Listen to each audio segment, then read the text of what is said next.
ভারত বাংলাদেশের বন্ধু কথাটা এখন কৌতুকে পরিণত হয়েছে।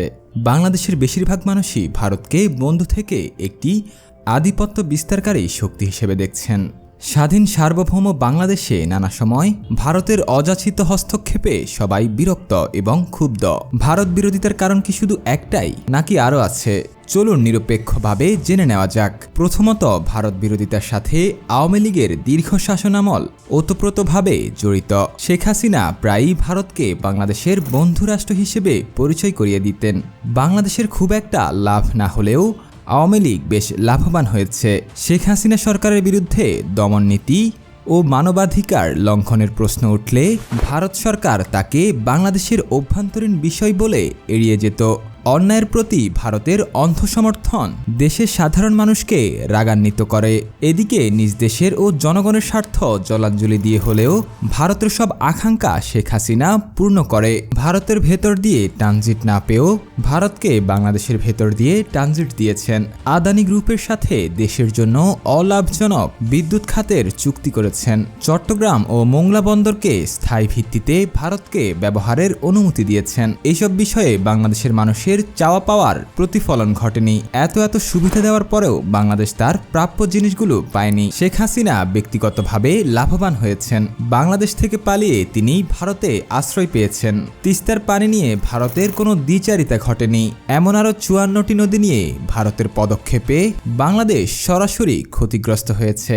অভিন্ন নদীগুলোতে ভারত আন্তর্জাতিক নিয়মের তোয়াক্কা করেনি। বাংলাদেশের অধিকারের কথাও তারা চিন্তা করেনি। উজানের দেশ হয়েও ভারত এই নদীগুলোতে অসংখ্য বাঁধ নির্মাণ করেছে।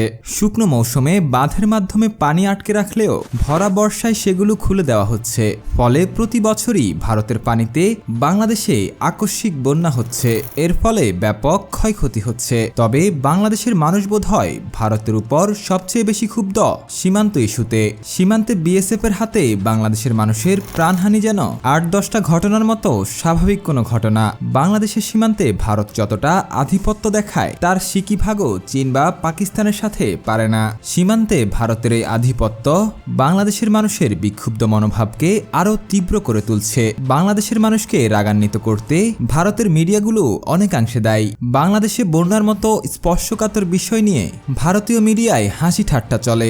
এছাড়াও মায়ের চেয়ে মাসির দরদ বেশি। মুখে মুখে প্রচলিত এই প্রবাদের বাস্তব চিত্র দেখা যাচ্ছে ভারতে।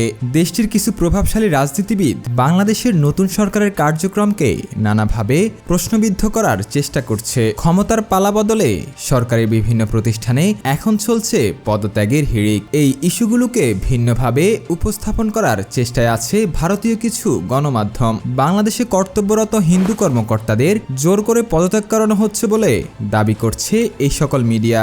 এদিকে পশ্চিমবঙ্গের মিডিয়াগুলো তো আরও এক ধাপ এগিয়ে। কখনো বা ডক্টর ইউনূসকে ডাক্তারবাবু সম্বোধন করছেন, কখনো বা সত্য মিথ্যা যাচাই না করে যাচ্ছে তাই সংবাদ প্রচার করা হচ্ছে। এভাবেই ভারত সবসময় নিজেদের সিদ্ধান্ত বাংলাদেশের উপর চাপিয়ে দিতে চেয়েছে, যা নিয়ে বাংলাদেশিরা ক্ষুব্ধ। দিনকে দিন সেটি আরও প্রকট আকার ধারণ করছে।